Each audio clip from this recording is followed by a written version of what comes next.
Good morning, students. Today we will discuss about coordination compound. Coordination compound में आज हम पढ़ेंगे कोऑर्डिनेशन कंपाउंड। सबसे पहले इसमें अगर हम देखें तो कॉम्प्लेक्स कंपाउंड क्या होता है, जिसमें कैपिटल ब्रैकेट होगा, उसके साथ लिगेंड्स, आयनिक स्फीयर, इस तरह से एक कॉम्प्लेक्स कंपाउंड होगा। इस कॉम्प्लेक्स कंपाउंड में फर्स्ट ऑफ ऑल हमें पता रहना चाहिए लिगेंड क्या होता है।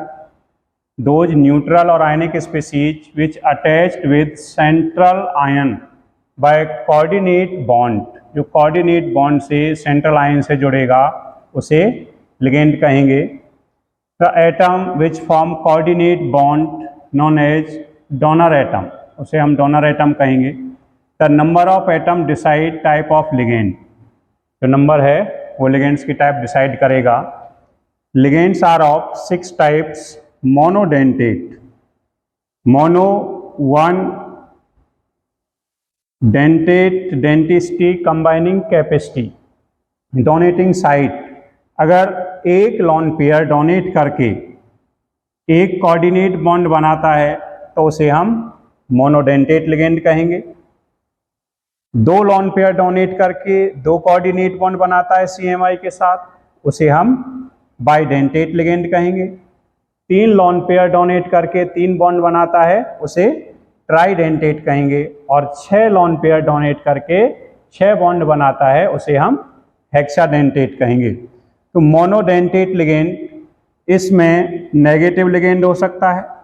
नेगेटिव के लिए हम सफिक्स ऐड करते हैं O, हेलिडो, क्लोरिडो, ब्रोमिडो, आयोडाइडो, हाइड्रोक्सो, साइनो या साइनाइडो, ऑक्सो, परऑक्सो। तो जब कभी नेगेटिव लिगेंड आएगा, नेगेटिव लिगेंड में हमने सफिक्स ऐड करना है O। तो नेगेटिव लिगेंड मोनोडेंटेट 3 तरह के हो सकते हैं, नेगेटिव, पॉजिटिव एंड न्यूट्रल। तो नेगेटिव में जब आप देखोगे तो इस तरह से ये 18 एग्जाम्पल्स हैं, इनको याद कर सकते हो। भाई CH3CO, acetato, NO3 negative, nitrato, NO2 negative, nitro, nitrito, carbonato. तो इस तरह से सभी के पीछे O वर्ड लगा हुआ है, O लेटर लगा हुआ है। दूसरा इसका टाइप आ जाता है पॉजिटिव लिगेंड। पॉजिटिव लिगेंड में सफिक्स यूज करते हैं हम IUM, ये IUM वर्ड यूज किया जाता है पॉजिटिव सफिक्स। तो यहाँ पर 5 एग्जाम्पल हैं मोनोडेंटेट में पॉजिटिव जिनका सफिक्स होगा IUM, नाइट्रोसोइयम, नाइट्रोनियम, अमोनियम, क्लोरोनियम, हाइड्रोजीनियम। तो इस तरह से पॉजिटिव लिगेंड हो जाएगा। न्यूट्रल लिगेंड में कोई भी सफिक्स नहीं होता। न्यूट्रल लिगेंड का सिंपल नाम हम लिखते हैं, जैसे कि इसमें दे रखा है H2O, aqua, NH3, ammine, CO, carbonyl, CS, thiocarbonyl, NO, nitrosyl, NS, thionitrosyl, pyridine. तो ये हमारे न्यूट्रल मोनोडेंटेट लिगेंड हैं। बाइडेंटेट लिगेंड, बाइडेंटेट लिगेंड में आ सकता है। तो बाइडेंटेट लिगेंड में भी न्यूट्रल हो सकता है, पॉजिटिव हो सकता है। इसमें ऑक्जिलेटो, ऑक्जिलेटो में क्या हो जाएगा, ऑक्जिलेटो में जब हम देखेंगे तो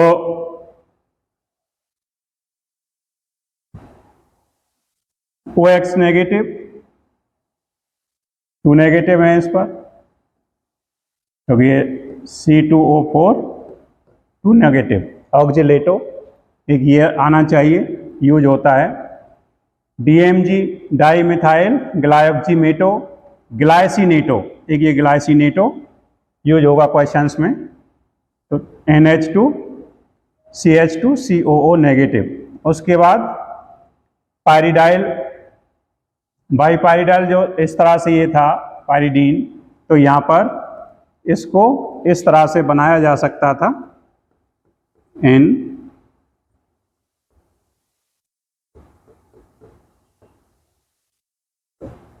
तो ये बाईपायरिडाइल ये लिगेंड हो जाता बाइपाइरिडाइल। आइसोब्यूटाइलिन डाइअमीन और इथाइलिन डाइअमीन, तो ये 3 लिगेंड हमें आने चाहिए जो मैक्सिमम यूज होंगे। ऑक्सलेटो यूज होता है, ग्लाइसिनेटो यूज होता है और इथाइलिन डाइअमीन ये बाइडेंटेट में यूज होते हैं।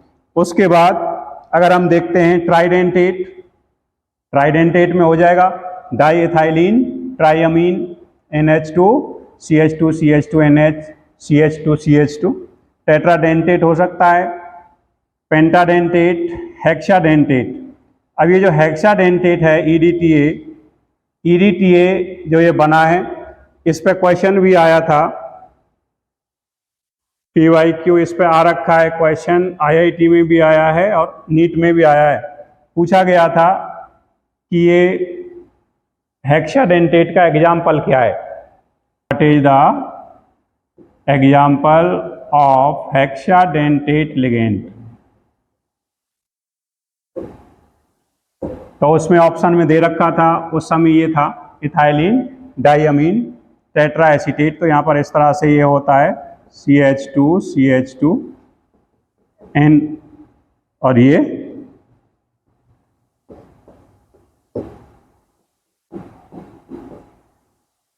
छह जो साइट हैं इसकी 1 2 लॉन पेयर 3 4 5 6, इस तरह से ये हेक्साडेंटेट लिगेंड ये होता है और ये 1-2 बार पूछा गया है, तो कर सकते हैं। उसके बाद ये क्वेश्चन पूछा जाता है चिलेट लिगेंड, वैसे हम इसका प्रोनाउंसिएशन किलेट करते हैं, किलेट याद रखने के लिए कह सकते हो चिलेट लिगेंड। किलेट लिगेंड या किलेट कंपाउंड्स वो कंपाउंड्स जो कोऑर्डिनेट कंपाउंड में रिंग स्ट्रक्चर फॉर्म करते हैं उसे हम किलेट कंपाउंड कहेंगे और उस लिगेंड को किलेट लिगेंड कहते हैं। जैसे मान लो यहाँ पर कोई भी एग्जाम्पल होता कि क्रोमियम और यहाँ पर इथाइलिन डाइअमीन, इस तरह से ये आ जाता है। तो ये जो क्रोमियम है, क्रोमियम जब ये बनेगा तो इस तरह से इसका स्ट्रक्चर बन जाता है।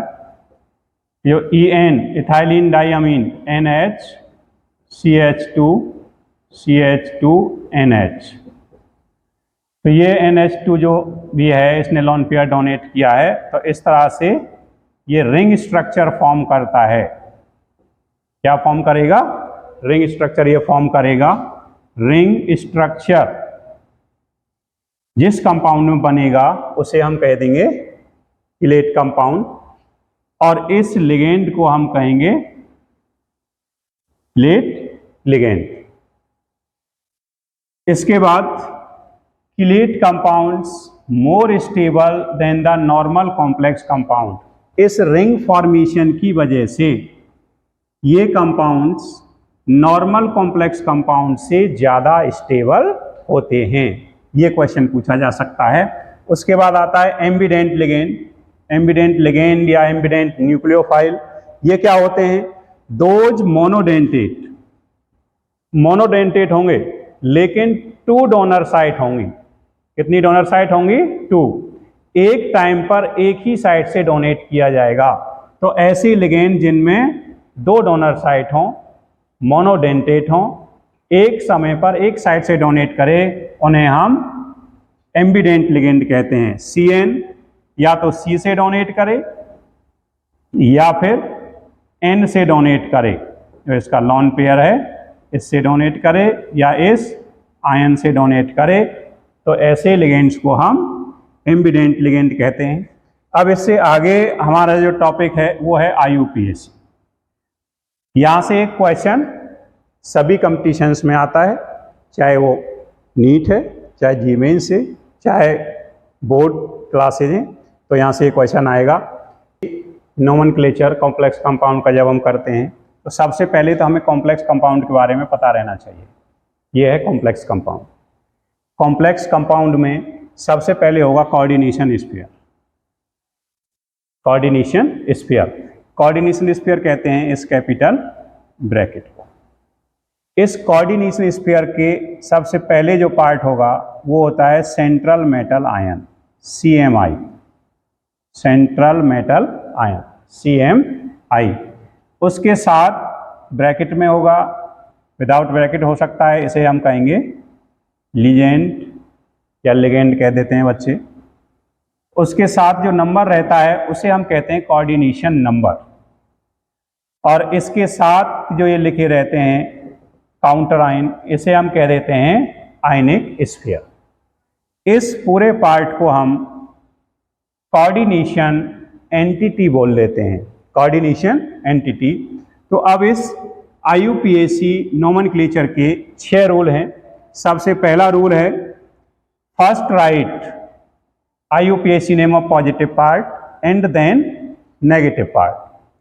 इसमें 3 हो सकते हैं, normal cation, complex anion, complex cation, normal anion, both complex ion, दोनों ही, कैटाइन भी कॉम्प्लेक्स हो सकता है, एनाइन भी कॉम्प्लेक्स हो सकता है।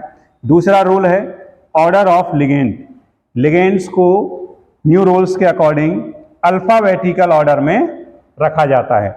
इसका अगर हम एग्जाम्पल देखते हैं तो इसमें अल्फाबेटिकल ऑर्डर, अब ये साइनो, एक्वा, क्लोरिडो, नाइट्रो, तो इसमें सबसे पहले एक्वा ए आ जाएगा, उसके बाद सी क्लोरिडो आ जाएगा, उसके बाद साइनो, अब ये सी दोनों में सेम आ रहा है तो यहाँ एच और यहाँ वाई, तो साइनो आ जाएगा, और NO2 नाइट्रो आ जाएगा। उसके बाद अगर हम देखते हैं तो इसमें क्या हो जाएगा, इसमें एक्वा ए आ गया, CH CY nitro. Third rule हमारा आ जाता है सफिक्स ऑफ लिगेंड, लिगेंड का भी हमने लिखा, अगर नेगेटिव लिगेंड है, नेगेटिव लिगेंड के लिए O वर्ड या O लेटर ऐड करते हैं, साइनो, क्लोरिडो, एमाइडो। पॉजिटिव लिगेंड के लिए हम IUM वर्ड ऐड करते हैं, nitrosonium, chloronium, ammonium. Neutral ligand के लिए हम कोई भी सफिक्स यूज नहीं करते, लैटिन IUPAC सिंपल नेम इसमें लिख देते हैं। उसके बाद चौथा रूल हमारा आ जाता है numerical prefix of ligand, if any ligand are present more than 1 time in a complex compound, एक से ज़्यादा बार अगर वो आता है, then following words are used before the name of the ligand. तो case 1 monodentate ligand, monodentate ligand अगर आता है तो मोनोडेंटेट लिगेंड में क्या हो जाएगा, if any ligand repeat 2, 3, 4 times then we add di, tri, tetra etcetera words. यदि 2 बार हो रहा है डाई यूज कर लेंगे, 3 बार हो रहा है ट्राई यूज कर लेंगे, 4 बार हो रहा है tetra hexa word as a prefix हम उन लिगेंड्स का यूज कर सकते हैं। उसके बाद यदि कोई पॉलीडेंटेट लिगेंड आता है और उस पॉलीडेंटेट लिगेंड्स के ओरिजिनल नाम के अंदर डाई ट्राई वर्ड प्रेजेंट रहता है, ओरिजिनल नाम के अंदर डाई ट्राई वर्ड प्रेजेंट है और उसके बावजूद भी वो 2 या 2 से अधिक बार रिपीट होता है, तो उस समय हम यूज करते हैं बेस, ट्रेस, टेट्राकेस एटसेट्रा। इस तरह से एग्जाम्पल इथाइलिन डाईअमीन, इसके ओरिजिनल नाम के अंदर डाई वर्ड आ गया, इसलिए उसके बावजूद ये 3 बार रिपीट हो गया, तो ट्रेस, फिर इसको ब्रैकेट में रख के इथाइलिन डाईअमीन वर्ड यूज कर लेंगे। और यदि ओरिजिनल नाम के अंदर डाई, ट्राई, टेट्रा वर्ड नहीं है तो हम उसका सिंपल डाई ट्राई ही ऐड करते हैं, यह ध्यान रखा जा सकता है। ऑक्सीडेशन स्टेट, उसके बाद आता है oxidation state of CMI, central metal ion का ऑक्सीडेशन स्टेट निकालेंगे, ऑक्सीडेशन स्टेट निकाल करके उसको रोमन काउंटिंग में, किसमें लिखेंगे? रोमन काउंटिंग में स्मॉल ब्रैकेट में CMI के बाद में प्लेस कर देते हैं। इस तरह से कर सकते हैं। उसके बाद आता है सफिक्स ऑफ CMI। CMI अगर नेगेटिव है तो नेगेटिव में 8 वर्ड ऐड करते हैं। नेगेटिव CMI अगर हम लेते हैं, नेगेटिव हमारे पास CMI आता है तो उसमें हम क्या यूज करते हैं? 8 वर्ड ऐड कर देंगे। और 8 वर्ड किस उसमें ऐड किया जाएगा तो ये ध्यान देना है। जो 8 वर्ड है, यहां पर 2 तरह से टेबल हो सकती है। यदि मेटल का जो नाम है उसमें NI सिंबल नाम के अंदर अगर है तो ये simple निकलेट, chromium, chromate, cobalt, cobaltate इस तरह से ऐड कर देंगे। और यदि सिंबल और इसमें कोई लेना देना नहीं है तो वहां पर हम उसके लैटिन वर्ड में 8 जोड़ेंगे, अभी दूसरी टेबल में दिखाएंगे। तो नेगेटिव कॉम्प्लेक्स में जो CMI होगा उसमें क्या ऐड करेंगे? 8। पॉजिटिव और न्यूट्रल में कोई CMI, कोई भी सफिक्स ऐड नहीं करते हैं। ठीक है, अब यहां पर लिख दिया है 8 word added in general names of the metal ion while in some metals 8 word attached in Latin words. Latin वाले कौन से हैं इसको तुम देख सकते हो, ये सेकंड टेबल। अब यहां पर अगर देखें सिल्वर और इसका सिंबल है Ag, तो यहां पर कोई लेना देना नहीं है सिंबल का और इंग्लिश नेम का। तो हम इसका लैटिन वर्ड अर्जेंटेट में 8 वर्ड जोड़ेंगे। Gold aurate, iron ferrate, copper cuprate, tungsten wolframate, lead plumbate. तो यहां पर ध्यान रखना है 6 के 6 रूल। पहले रूल में पॉजिटिव पार्ट का नाम पहले लिखेंगे, फिर नेगेटिव का लिखेंगे। दूसरे में लिगेंड्स का सफिक्स, नेगेटिव है तो O, पॉजिटिव है तो IUM, न्यूट्रल है तो कोई सफिक्स नहीं। तीसरा फिर हम यूज करेंगे प्रीफिक्स ऑफ लिगेंड। अगर कोई लिगेंड 2, 3, 4 बार रिपीट होता है, 2, 3, 4 टाइम्स रिपीट होता है, देन वी ऐड लेटर या word di, tri, tetra respectively. If any polydentate ligand have di, tri, tetra word in their original name, then we add base, trace, tetra, kiss, etc. as a prefix of ligand. If there is no any di, tri, tetra word in original name, then we used di, tri, tetra words as a prefix of ligand. तो इस तरह से हम इनको कर सकते थे। उसके बाद नेक्स्ट रूल हमने जो किया है CMI का सफिक्स। अगर CMI में नेगेटिव CMI आता है, नेगेटिव कॉम्प्लेक्स कंपाउंड का CMI है, तो उस CMI में हम 8 वर्ड जोड़ते हैं। अब वो 8 वर्ड में मिस्टेक ना हो तो 8 वर्ड 2 टेबल हैं। अगर सिंबल उस इंग्लिश नेम में प्रेजेंट है तो हम सिंपल नाम के अंदर 8 वर्ड जोड़ देते हैं। If the symbol present in English name, if symbol not present in English name such as silver Ag, gold Au, iron Fe, then we add 8 word in Latin word. Okay, example हम ले सकते थे, तो कोई भी example use कर सकते हैं। तो उसमें यही ध्यान रखना था कि भाई जब हम इस एग्जाम्पल को यूज करते हैं तो इसमें क्या करना था, 6 के 6 रूल आप लोगों को याद रखने हैं। कोई भी एग्जाम्पल ले लिया, मतलब ये कॉम्प्लेक्स कंपाउंड है, तो सबसे पहले अब इसमें अमीन है, एक्वा है, नाइट्रो है। तो सबसे पहले हम अमीन 2 हैं, डाईअमीन, डाई एक्वा, डाई नाइट्रो, उसके बाद क्रोमियम क्लोराइड, क्रोमियम थर्ड।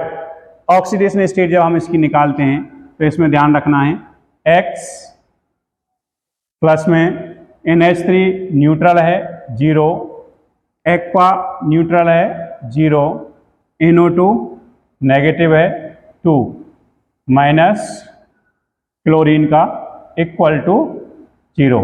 तो X इक्वल टू +3 आ जाएगा। इस +3 को रोमन काउंटिंग के अंदर स्मॉल ब्रैकेट में लिगेंड CMI के नाम के पीछे रख दिया जाएगा। क्रोमियम ये CMI है, इस CMI के नाम के पीछे स्मॉल ब्रैकेट में रोमन काउंटिंग में लिख दिया जाता है। क्लियर? तो इसका और भी हम एग्जाम्पल ले सकते थे।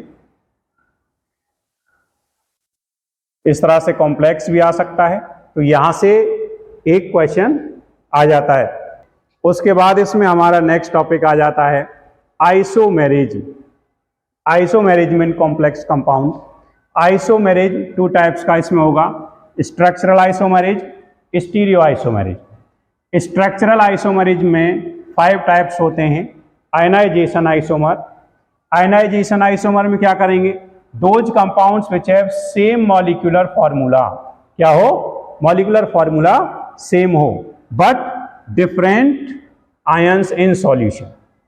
मॉलिक्यूलर फॉर्मूला सेम हो लेकिन सॉल्यूशन के अंदर आयंस डिफरेंट हों, तो हम वहां पर उसे क्या कहेंगे? उसे हम कहेंगे बट डिफरेंट आयंस। अगर इसमें यहां देखें तो यहां Br और यहां पर Cl, तो ये क्या हो जाएगा? आयनाइजेशन आइसोमर हो जाएगा। दूसरा है hydrate isomer. Same molecular formula but have different number of water molecules in coordination sphere. Coordination sphere में वाटर के मॉलिक्यूल डिफरेंट हों।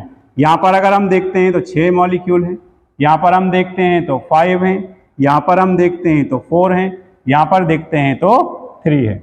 तो ये सभी क्या हैं? Hydrate isomer.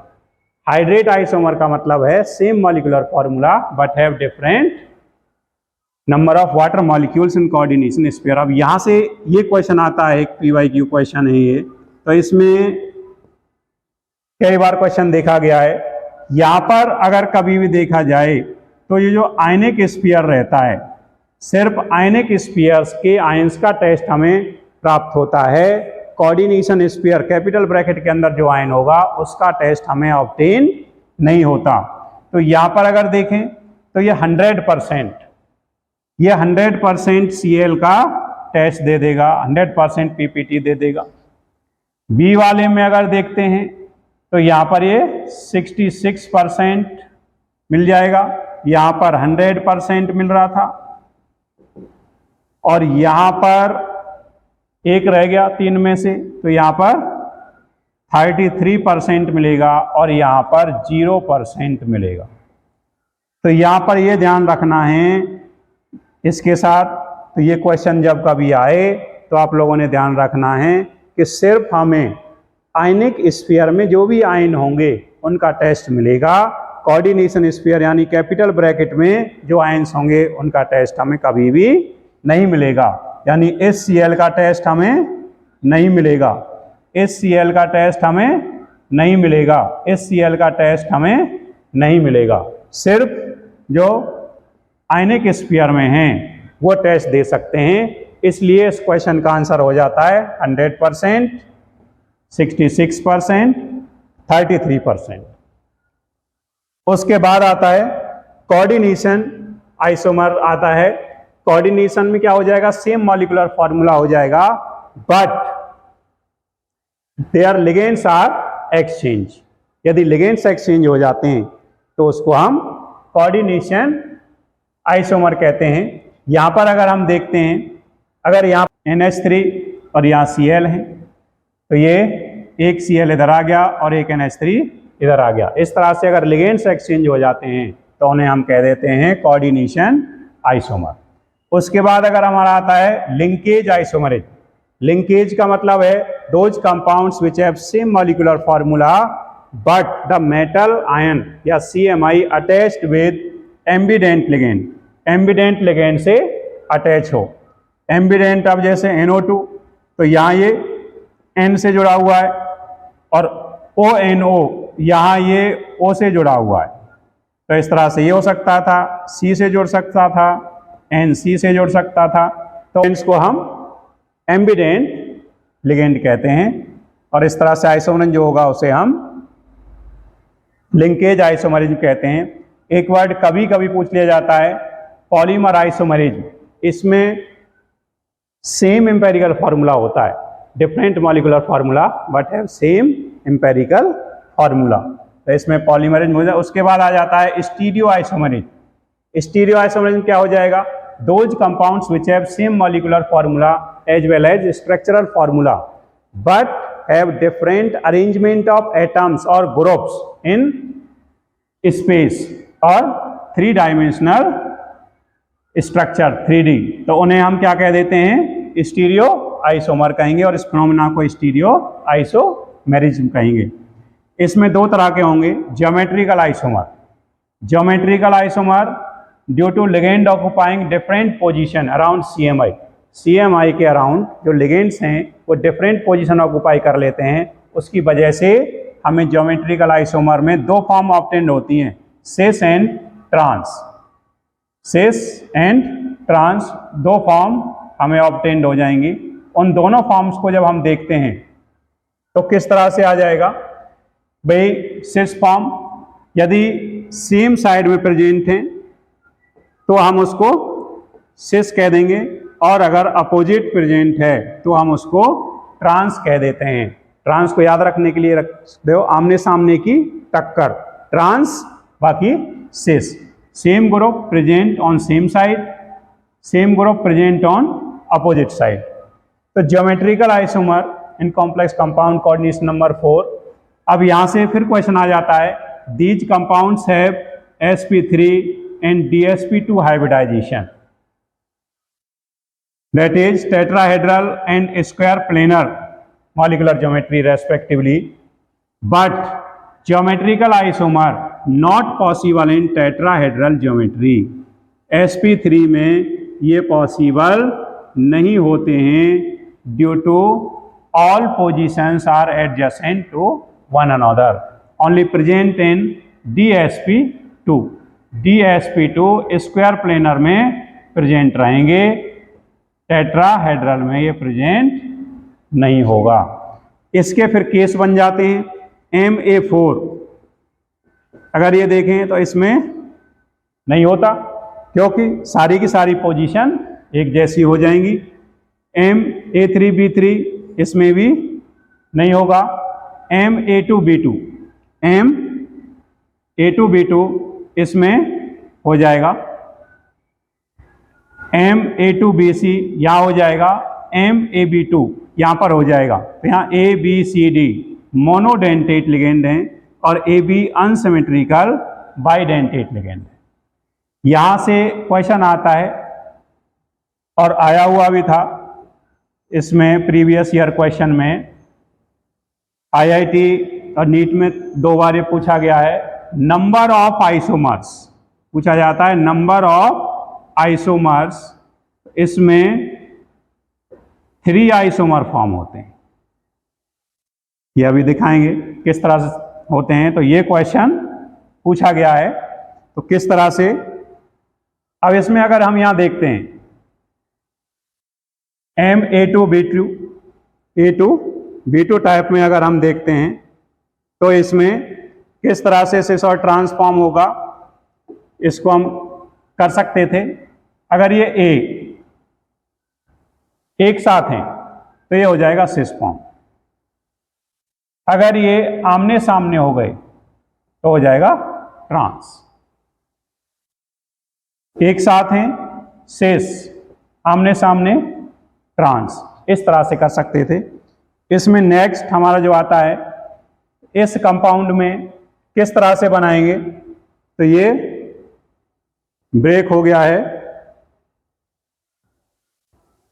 तो यहां पर प्लेटिनियम आएगा, इस तरह से ये बनेगा CO। तो यहां पर जो एक कंपाउंड बन रहा है प्लेटिनियम CO, यहां आ जाएगा NH2CH2 इस तरह से यहां देख सकते हैं, या फिर इसको हम यहां बना सकते थे प्लेटिनियम, तो इसमें इस तरह से NH2CH2CO ये बन जाएगा। इसी तरह से इधर बनेगा, अगर ये दोनों सेम साइड आ जाते हैं तो ये बन जाएगा सिस, और ये अपोजिट आ जाते हैं तो ये बन जाएगा trans. Cis form, trans form, same side opposite side. उसके बाद जो नेक्स्ट क्वेश्चन है, अभी जो क्वेश्चन हम कह रहे थे, एक को फिक्स रख लिया जाए, ये फिक्स कर दिया जाता है, बाकी को रोटेट करो इस तरह से।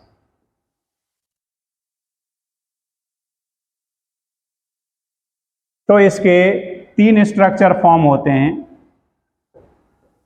और ये प्रीवियस ईयर क्वेश्चंस में आया हुआ है कि इसमें कितने आइसोमर फॉर्म होते हैं। ऐसे ही पॉसिबिलिटी है पूछ लिया जाए, तो यहां पर 15 आइसोमर्स फॉर्म होते हैं, ये ध्यान रखना। कोऑर्डिनेशन नंबर 4 है, 3 ऑब्टेन्ड होंगे। अगर कोऑर्डिनेशन नंबर 6 है तो यहां पर 15 आइसोमर्स फॉर्म होते हैं, ध्यान रखेंगे। Coordination number 6 octahedral complex sp3d2 hybridisation होता है, तो इसमें Ma6 पॉसिबल नहीं है, Ma5 भी पॉसिबल नहीं है, Ma4B2 यहाँ फॉर्म हो जाएगा, A3B3 यहाँ फॉर्म हो जाएगा, A2B2C2 यहाँ फॉर्म हो जाएगा, AA whole twice bidentate symmetrical B2 यहाँ बन जाएगा, यहाँ पर फॉर्म हो जाएंगे। तो इस तरह से हम इन आइसोमर्स को फॉर्म कर सकते थे। अब यहाँ देखें, इसमें लेस नंबर यानी A2 या जो B2 है A4B2 सिस फॉर्म B2 से देखना है, ये ध्यान रखना है, क्योंकि ये तो कहीं ना कहीं साथ साथ आ जाएंगे।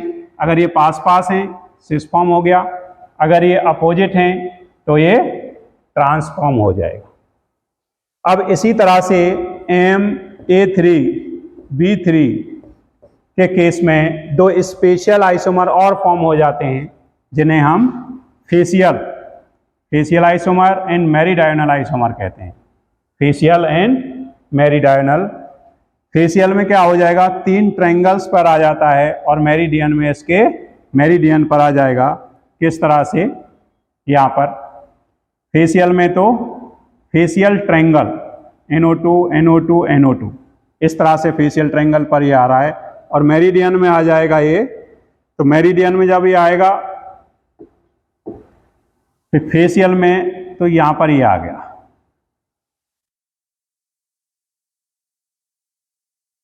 तो ये फेशियल आइसोमर हो जाता है। मेरिडियन में आएगा इसके स्क्वायर मेरिडियन में, तो यहां पर मेरिडायनल आइसोमर हो जाता है। तो Ma3B3 में ये 2 स्पेशल आइसोमर फॉर्म और बन जाते हैं, तो इन्हें हम कर सकते थे। उसके बाद आ जाता है ऑप्टिकल आइसोमर। ऑप्टिकल आइसोमर में क्या हो जाएगा, same molecular formula, same structure, but rotate plane polarise light in different direction. यानी आइसोमर में क्या हो जाएगा, the isomer which rotate plane polarise light in equal but in opposite direction are called optically active isomer। इसमें ध्यान रखना है, optically isomer octahedral compounds यानी कोऑर्डिनेशन नंबर 6 वाले कंपाउंड्स शो करते हैं। इसमें भी फिर ये आया हुआ क्वेश्चन है, only cis form represent optical isomer, trans form optical isomer show नहीं करेगा, यह ध्यान रखना है। ऑप्टिकल आइसोमर्स में भी dextro laevo, D form L form, clockwise anticlockwise. तो ये ध्यान रखना है डी एल।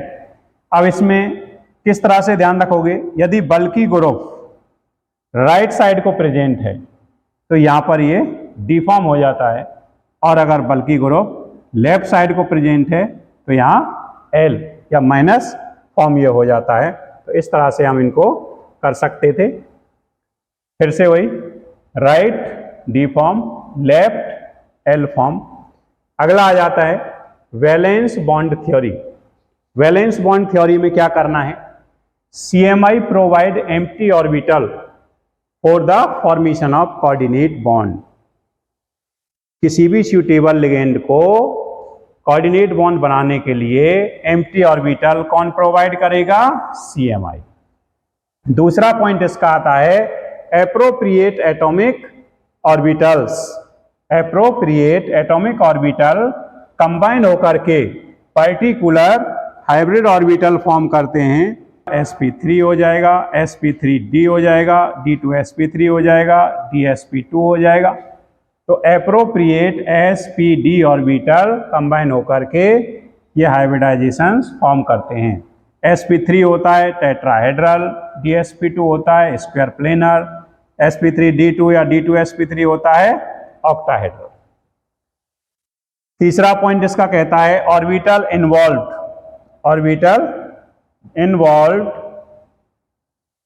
इन हाइब्रिडाइजेशन में बी आइदर इनर डी और आउटर डी।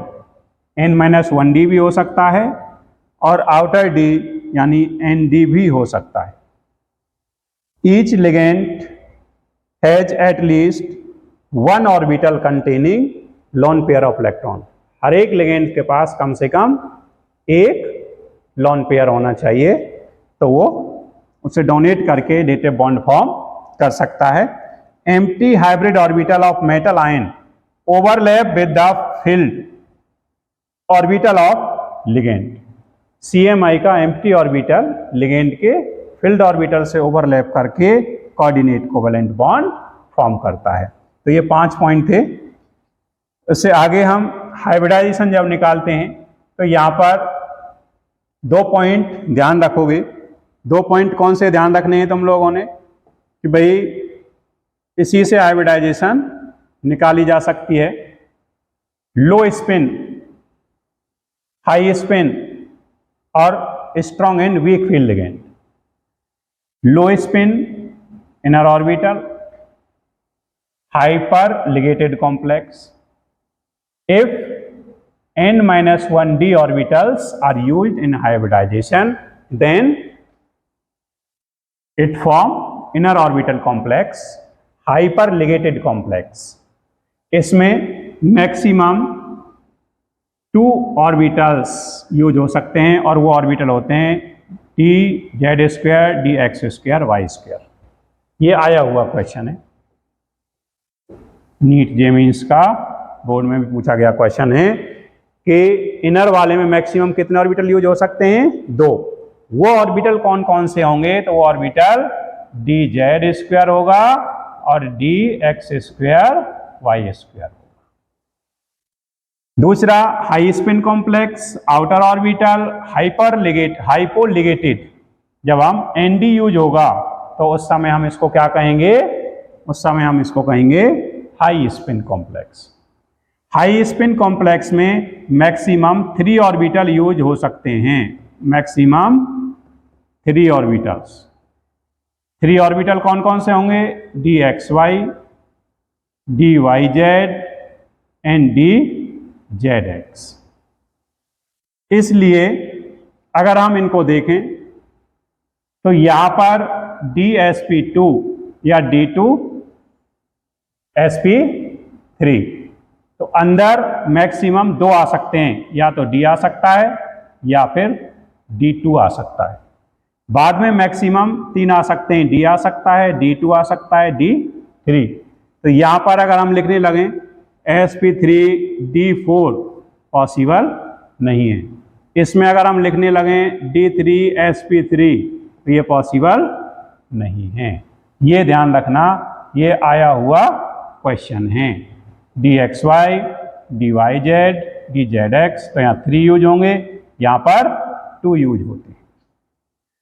वीक फील्ड और स्ट्रॉन्ग फील्ड लिगेंड ध्यान रखेंगे, ये हुंस रूल के अगेंस्ट पेयरिंग करा देते हैं। Ligands normally show D transition, rearrangement of electrons one orbital to same orbit, weak field नहीं कर पाते। Strong field ligand Hund's rule के अगेंस्ट पेयरिंग करा देंगे, वीक फील्ड हुंस रूल्स के अगेंस्ट पेयरिंग नहीं कराएंगे, ये ध्यान रखना है। मैग्नेटिक अगर अनपेयर्ड है पैरामैग्नेटिक हो जाएगा, ऑल पेयर्ड है डायामैग्नेटिक हो जाएगा। उसके बाद हाइब्रिडाइजेशन लिखने के लिए, हाइब्रिडाइजेशन जब देखोगे तो उसमें 3 पॉइंट्स ध्यान रखने हैं। CMI की ऑक्सीडेशन स्टेट निकालना है, उस ऑक्सीडेशन स्टेट में इलेक्ट्रॉनिक कॉन्फ़िगरेशन लिखना है, और लिगेंड के नंबर और नेचर की सहायता से हाइब्रिडाइजेशन आप लोग लिखोगे। तो किस तरह से, एग्जाम्पल अगर हम यहाँ लेते हैं NiCN4 2 नेगेटिव, ये आ जाता है, तो इसमें क्या हो जाएगा 2, ऑक्सीजन स्टेट में हम इसकी इलेक्ट्रॉनिक कॉन्फ़िगरेशन लिखते हैं तो क्या हो जाएगी 1s2 3d8 4s0, ये यहाँ से निकल जाएंगे s वाले में से।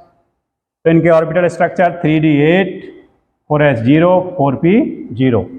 अब ये Cn क्या है, नेगेटिव स्ट्रॉन्ग फील्ड लिगेंड है। स्ट्रॉन्ग फील्ड लिगेंड है तो ये क्या करेगा, डी ट्रांजिशन करा देगा, पेयरिंग अगेंस्ट हुंस रूल।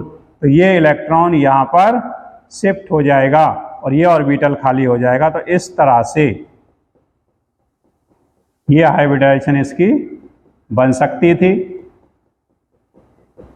तो यहाँ पर अगर हम देखें तो क्या बना, यहाँ पर एक D एक S 2P, DsP2, अंदर वाला D यूज हो रहा है, इनर फील्ड हो गया, ऑल पेयर्ड हैं डाया मैग्नेटिक हो गया, ऑल पेयर्ड हैं कलरलेस हो गया।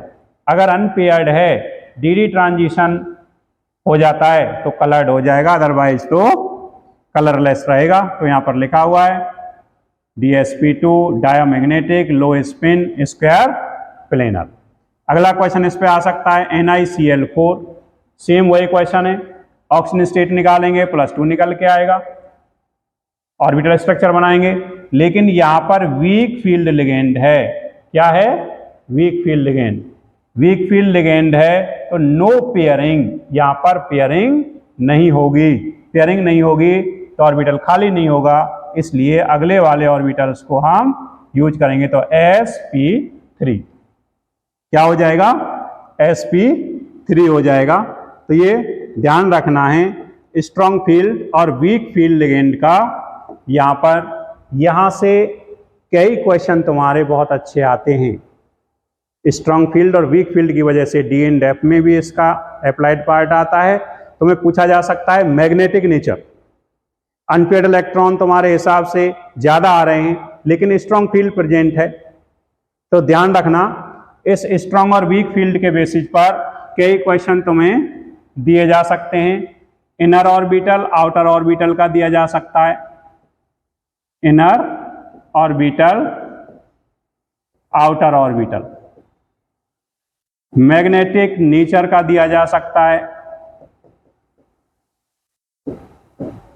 बहुत क्वेश्चन आजकल आ रहा है। मैग्नेटिक मूवमेंट का क्वेश्चन बहुत आ रहा है, ये बहुत पूछा जा रहा है आजकल।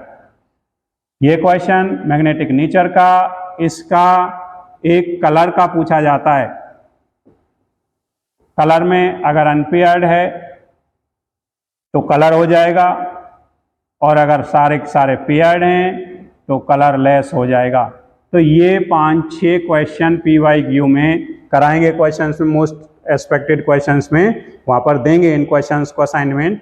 लेकिन ध्यान रखना कि स्ट्रॉन्ग फील्ड लिगेंड की वजह से मैग्नेटिक नेचर चेंज हो सकता है। अगर वीक फील्ड है पेयरिंग नहीं होगी पैरामैग्नेटिक, स्ट्रॉन्ग फील्ड है पेयरिंग हो जाएगी डाया हो सकता है। पेयर होने की वजह से कलरलेस हो सकता है।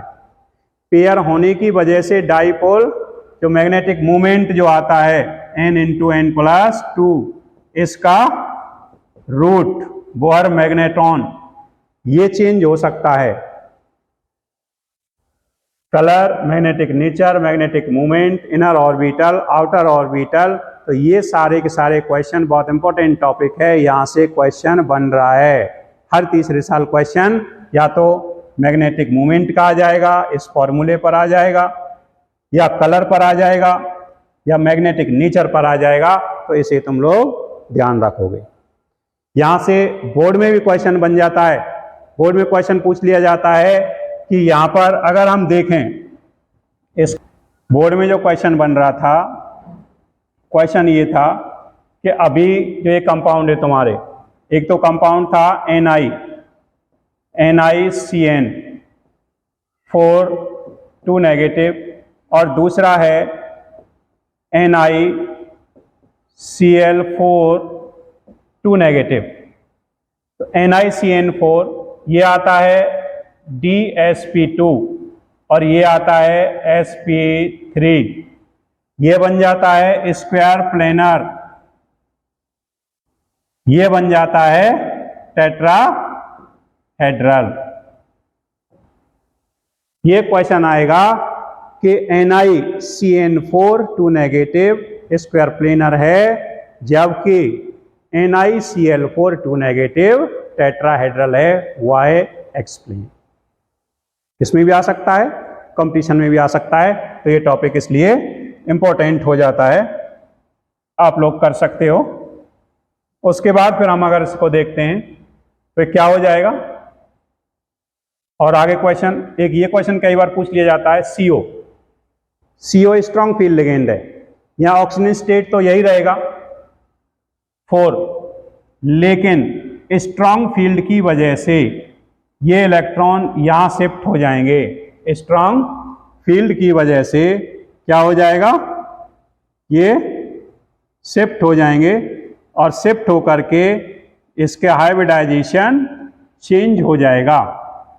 भाई इस स्ट्रॉन्ग फील्ड की वजह से ये दोनों इलेक्ट्रॉन यहाँ शिफ्ट हो जाते हैं। शिफ्ट होने की वजह से ये ऑर्बिटल ऑब्टेंड हो जाएंगे, तो यहाँ पर sp3 बन जाएगा, डायामैग्नेटिक हो जाएगा, टेट्राहेड्रल हो जाएगा, हाई स्पिन कॉम्प्लेक्स हो जाएगा। तो इसको भी ध्यान रखना है, ये भी क्वेश्चन आ सकता है। और क्वेश्चन यहाँ से कर सकते थे, प्लेटिनियम NH3, तो ये इस तरह से due to presence of strong field ligand ये इलेक्ट्रॉन यहाँ शिफ्ट हो जाएगा, पेयरिंग हो जाएगी, तो ये DsP2 डायमैग्नेटिक हो जाएगा, लो स्पिन हो जाएगा, स्क्वायर प्लेनर हो जाएगा। अगला क्वेश्चन FeCN4 आ सकता है, इसका ऑक्सीजन स्टेट निकालेंगे तो इस तरह से इसका ऑर्बिटल स्ट्रक्चर हम बना सकते हैं। Due to presence of strong field ligand pairing हो जाएगी 2, तो इनर ऑर्बिटल बन जाएगा DsP2 डायमैग्नेटिक, लो स्पिन, ऑक्टाहेड्रल। FeCl6 अगर इसे हम देखते हैं तो ये वीक फील्ड लिगेंड है, और इस वीक फील्ड लिगेंड की वजह से dd ट्रांजिशन नहीं होगा, no pairing against Hund's rule, that's why outer d orbitals are used in hybridization, that's why hybridization becomes sp3d2 paramagnetic high spin octahedral complex। Next आ जाता है crystal field theory. Crystal field theory क्या कहती है, crystal field theory में 2 या 3 point तुम लोगों ने मेन ध्यान रखने हैं। तो इसमें क्या ध्यान रखोगे, पहला तो क्रिस्टल फील्ड थ्योरी में लिगेंड और CMI दोनों को पॉइंट चार्ज अज्यूम किया गया है। मेटल आयन को भी और लिगेंड को भी क्या माना गया है, पॉइंट चार्ज। जब पॉइंट चार्ज है तो pure electrostatic force of attraction in दोनों के बीच में प्रेजेंट रहेगा। In case of free metal, जब ये फ्री मेटल होता है तो इनकी एनर्जी सेम होती है, और same energy orbitals, equal energy orbitals को हम डीजनरेट डी ऑर्बिटल कहते हैं। इसमें क्या हो जाएगा, लिगेंड फील्ड की वजह से, लिगेंड फील्ड की वजह से 5 डीजनरेट डी ऑर्बिटल्स स्प्लिट हो जाते हैं into different sets having different energy due to ligand field. This is called crystal field splitting. क्या कहलाएगा? Crystal field splitting. और इस क्रिस्टल फील्ड स्प्लिटिंग में अगर स्ट्रॉन्ग फील्ड लिगेंड है तो उतना ही स्प्लिटिंग ज्यादा हो जाएगी, वीक फील्ड लिगेंड है स्प्लिटिंग कम होगा। तो डीजनरेट डी ऑर्बिटल्स का नॉन डीजनरेट डी ऑर्बिटल्स के दो सेट यानी T2G and EG, T2G set और EG सेट में ब्रेक होना क्रिस्टल फील्ड स्प्लिटिंग कहलाएगा। EG सेट और यहां पर यह आ जाएगा T2G सेट।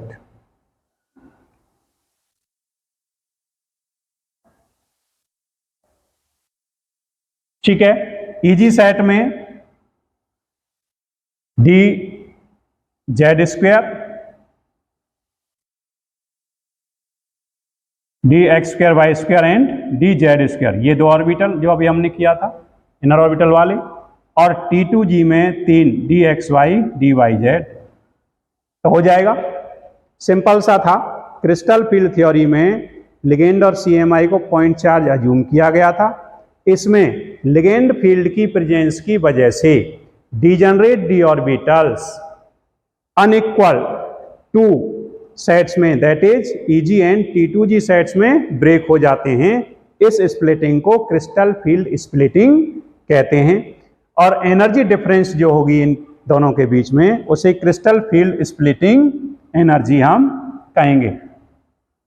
दोनों सेट्स T2G और EG सेट्स के बीच में जो एनर्जी डिफरेंस होगा उस एनर्जी डिफरेंस को हम क्या कहेंगे? क्रिस्टल फील्ड स्प्लिटिंग एनर्जी, और इसे डेल्टा से डिनोट करते हैं। अब ये एग्जांपल हो सकता है कि भाई ऑक्टाहेड्रल कॉम्प्लेक्स, ऑक्टाहेड्रल में इसको हम डेल्टा ओ से डिनोट करेंगे। तो यहां पर ये डीजनरेट डी ऑर्बिटल है। कैसे हैं? डीजनरेट।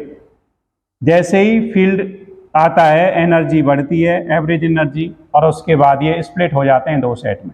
एक सेट EG सेट बन गया, दूसरा T2G सेट बन गया। यहां से फिर क्वेश्चन आता है T2G कौन कौन से ऑर्बिटल यूज होते हैं? DXY, DYZ and DZX। EG set में कौन से होंगे? EG में Z square, DX square, Y square. एक यहां से आ जाता है above average 3/5 fold of delta O octahedral का, और यहां पर 2/5। टेट्राहेड्रल में ये जस्ट रिवर्स हो जाएगा, ऐसे ये घूम जाएगा तो ये बन जाएगा टेट्राहेड्रल। 3/5 नीचे हो जाएगा, 2/5 ऊपर आ जाएगा, T2G ऊपर, EG नीचे, तो ये टेट्राहेड्रल हो जाएगा। इन दोनों का रिलेशन देखेंगे, delta T equal to 4/9 delta O। यहां से फिर क्वेश्चन आ जाता है, तो दोनों का रिलेशन आना चाहिए। तो ये क्वेश्चन यहां से बन जाएगा। वर्नर्स थ्योरी में जो काम का पॉइंट रहता है, एक मेन पॉइंट रहता है, वो रहता है primary and secondary valency. Primary और सेकेंडरी वैलेंसी को जब हम देखते हैं तो इसमें क्या हो जाएगा? तो प्राइमरी वैलेंसी आयनाइजेबल वैलेंसी होगी। क्या होगी? मेन वैलेंसी होगी, आयनाइजेबल यानी आयनिक वैलेंसी होगी, और इक्वल टू ऑक्सीडेशन स्टेट होगी, और इसको डॉटेड लाइन से रिप्रेजेंट किया जाएगा। Secondary valency non ionic valency होगी, equal to coordinate number, coordination number के होगा, और इसको डार्क लाइन से रिप्रेजेंट किया जाएगा। अब मान लो इसमें कोई एग्जांपल आ जाए कि भाई CONH3,6Cl3, तो यहां जब इसे बनाएंगे तो इस तरह से, तो ये NH3,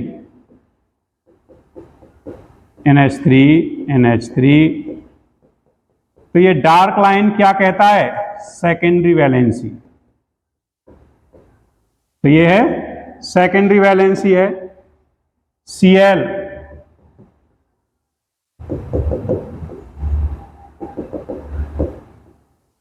तो ये हो जाएगा प्राइमरी वैलेंसी और ये हो जाएगा सेकेंडरी वैलेंसी। तो ध्यान रखना है, प्राइमरी क्वेश्चन जो आएगा सिर्फ इस पॉइंट को ध्यान रखेंगे, बाकी 2-3 पॉइंट और भी हैं, लेकिन मेन पॉइंट है primary secondary. Primary main valency, ionisable valency represented by dotted line equal to oxidation number. Secondary valency equal to coordination number, non ionisable dark line. ये वर्नर्स थ्योरी का पॉइंट ध्यान रखोगे। उसके बाद आ जाता है organometallic compounds, OMC। Organometallic compounds क्या होते हैं? वो compounds that have direct metal carbon bond, वो कंपाउंड जिनमें direct metal carbon bond present होगा, उन्हें हम ऑर्गेनोमेटेलिक कंपाउंड कहते हैं। तो OMC बन जाएगा। ऑर्गेनोमेटेलिक कंपाउंड्स 3 टाइप्स के होते हैं, sigma bonded, pi bonded, sigma and pi bonded OMC। Sigma bonded organometallic compounds contain single carbon carbon bond. इसका सबसे अच्छा एग्जाम्पल है ग्रिग्नार्ड रिएजेंट RMgX। इसमें जो मेटल है कार्बन है और मैग्नीशियम मेटल है, इस तरह से बॉन्ड इनके होते हैं। तो ये वाला जो बॉन्ड है ये carbon metal bond, direct bond, इसकी वजह से ये सिग्मा बॉन्डेड OMC फॉर्म हो जाएगा। लेकिन फिर से क्वेश्चन आता है pi bonded OMC organometallic compounds जिसमें metal carbon double bond present होगा। तो यहां से metal carbon double bond present हो, उसमें पाई बॉन्डेड ऑर्गेनोमेटेलिक कंपाउंड्स ये बनेगा, डबल बॉन्ड। यहां एक पॉइंट और पूछा जाता है, यहां से फिर क्वेश्चन आता है, इंपॉर्टेंट पॉइंट है, in these compounds d orbital of transition metal and pi orbital of unsaturated hydrocarbon form A pi bond buy back bonding phenomena. Back bonding phenomena का मीनिंग है कि जब कोई मोर इलेक्ट्रोनेगेटिव एलिमेंट या more electronegative species less electronegative को अपना electron donate करे। तो यहां पर यह भी क्वेश्चन पूछ लिया जाता है भाई बैक बॉन्डिंग फिनोमिना या बैक बॉन्ड फिनोमिना। बाकी इसके तीनों एग्जाम्पल ये इंपॉर्टेंट हैं। जेस साल्ट, इस तरह से स्ट्रक्चर इसका फॉर्म हो जाएगा, फेरोसिन ये हो जाएगा, बेंजीन डाइजोनियम क्रोमाइड ये आ जाएगा यहाँ पर। तो ये शिफ्ट हो जाएगा sigma and pi bonded organometallic compounds. तो इसमें metal carbonyl compounds containing sigma and pi CO metal carbonyl, हमेशा इसमें 0 ऑक्सीजन स्टेट में मेटल रहता है। तो ये ध्यान रखना, मोनोसेंट्रल एक CMI होगा, पॉलीसेंट्रल एक से ज़्यादा CMI होंगे, तो यहाँ ध्यान रखेंगे। लेकिन chromium does not form polycentral carbonyl compounds. Next आ जाता है determination of number of carbonyl group in compounds. तो यहाँ निकाल सकते हो, it is determined with the help of effective atomic number EAN CMI का। और ये बहुत सिंपल है, पूछ लिया जाता है, यहाँ से भी कई बार क्वेश्चन आया है, यहाँ से भी तुम्हें PYQ मिल जाएगा, प्रीवियस ईयर क्वेश्चन यहाँ से तुम्हें मिल जाएगा। तो उसमें पूछा जाता है कि भाई कौन सा एग्जिस्ट करेगा और कौन सा एग्जिस्ट नहीं करेगा।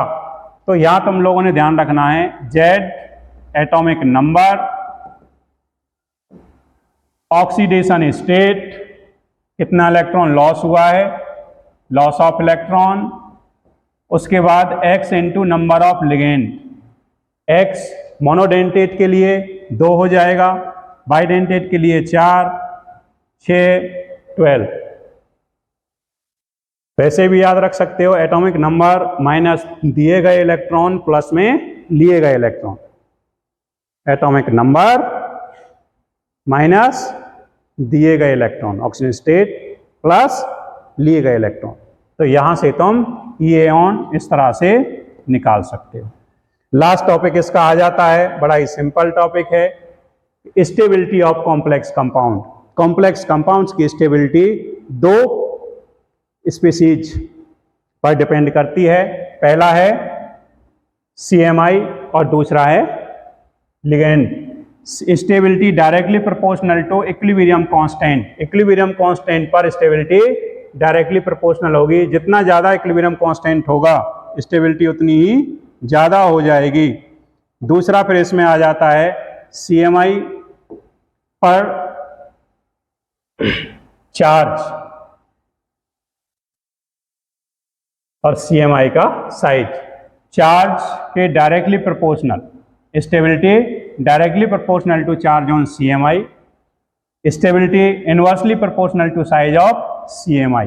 जैसे जैसे साइज बढ़ेगा स्टेबिलिटी घट जाएगी, जैसे जैसे चार्ज बढ़ेगा स्टेबिलिटी बढ़ जाएगी। उसके बाद फिर से ये पॉइंट पूछ लिए जाते हैं। यहाँ पूछा गया क्वेश्चन है चिलेट इफेक्ट या chelate effect. Those polydentate ligands which form ring structure with CMI। वो पॉलीडेंटेट लिगेंड जो CMI के साथ रिंग स्ट्रक्चर फॉर्म करते हैं उन लिगेंड्स को हम कीलेट लिगेंड कहते हैं और उन कंपाउंड्स को कीलेट कंपाउंड कहते हैं। और कीलेट कंपाउंड ये लिखवाया था कि more stable then that of normal complex compound. ये हमने पहले भी किया था। मैक्रोसाइक्लिक इफेक्ट का यहां ध्यान देना है कि मैक्सिमम लार्जेस्ट रिंग बने but without any hindrance, without any repulsion. Ring तो बने लेकिन उस रिंग के अंदर कोई किसी तरह का रिपल्सन ना हो, तो उसे हम कहते हैं मैक्रोसाइक्लिक इफेक्ट। मैक्रोसाइक्लिक इफेक्ट भी स्टेबिलिटी को डोमिनेट करता है। Nature of ligand, basic nature. भाई बेसिक नेचर का मीनिंग क्या है? The chemical species that have at least one lone pair and have tendency to donate this lone pair is called base. Lewis base कहेंगे। तो जितना basic strength होगा, basic strength जितनी ज्यादा होगी उतना ही इजीली कोऑर्डिनेट बॉन्ड बनाएगा, उतना ही स्टेबल कॉम्प्लेक्स कंपाउंड बनेगा। यहां से भी क्वेश्चन आता है, तुम्हें 4 ऑप्शन दे दिए जाएंगे PYQ में, यहां से भी मिलेगा कि तुम्हें which one of the following complex compound is more stable, which one of the following complex compound is least stable. कौन सा ज्यादा स्टेबल है, कौन सा कम स्टेबल है। तो यहां से भी क्वेश्चन बनता है। साइज इन चार्ज, जितना बड़ा साइज होगा उतना ही अनस्टेबल होगा, जितना चार्ज हो ज्यादा होगा उतना ही स्टेबल होगा। तो इस तरह से हम कोऑर्डिनेशन कंपाउंड्स को आसानी से फिनिश कर सकते हैं। Thank you.